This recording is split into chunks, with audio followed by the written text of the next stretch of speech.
Hey YouTube, this is TPD UCF. I'm getting a couple questions about my AR-15 from guys at the range. I'm going to go over exactly what the system I've got built up on this weapon and just go through some of the features and the add-ons I've done. Alrighty, so first off, this is a Daniel Defense 16-inch mid-length barrel mounted on the MFR rail. Came out pretty recently here. I've got a standard A2 flash hider on there. This is sitting on a Bravo Company machinery. I don't know if you can see that in the light, but Bravo Company machinery lower. Pretty much, I haven't done anything to the lower other than add a Magpul bad lever, and Magpul grip and the CTR stock.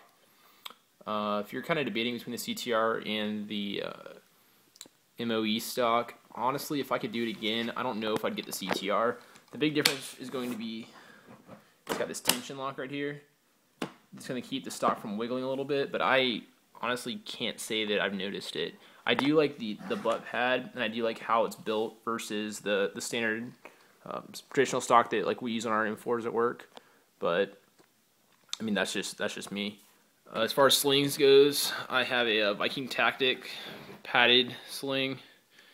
I like them a lot. I ran one of the non-padded slings for a long time, and I'm currently running one on my my shotgun right now. The padded, though, I think it really helps out. Kind of keeps your neck from getting all chewed up. Not such a big deal, I guess, if you're running armor per se. But if you're not running armor, you know, at a class, or you're just out shooting for the day, it's definitely a big help. The next thing, I'm running a Aimpoint T1 micro red dot. I don't know if you can see. There you go. As far as the sight goes, I like them a lot. I really wish we could run them at work on our M4s because it really is lightweight.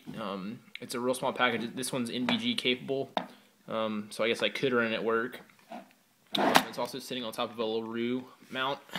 It's around LaRue tall mount right here. It's got the quick release, so you can just yank that bad boy out and pull up, and it's going to come right off. It's really good. You know, the best optic in the world is not going to matter if you can't get the dang thing off, if it gets broken or, you know, whatever. For iron sights, I'm running the Troy flip-ups, front and rear right here. Again, it's a well-built sight. That's kind of the thing I was going for with this. I wanted a weapon system that wasn't going to break, no matter how hard I bang it up. Some other features, I got a Surefire M600 Scout light on there with the SR6 pressure switch. I really love this combo, I'm not gonna lie. You know, I think that as far as the light goes, 200 lumens on this bad boy has is plenty enough to identify threats, you know, in an urban environment, or if you're out shooting, you know, out in a big open field or whatever for law enforcement and military applications. I'm honestly planning on running one of these things when we go to Afghanistan.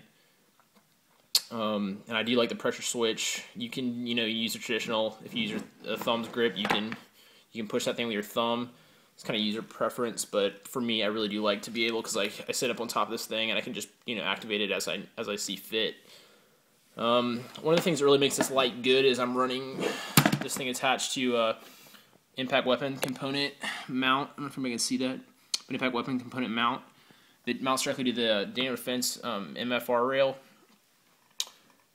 Really, I think the impact weapon component equipment, which is the mount for the Surefire, this hand stop, which you can see right there, and this sling swivel right here, I think these are some of the things that makes this mount, makes this rail system worth its weight.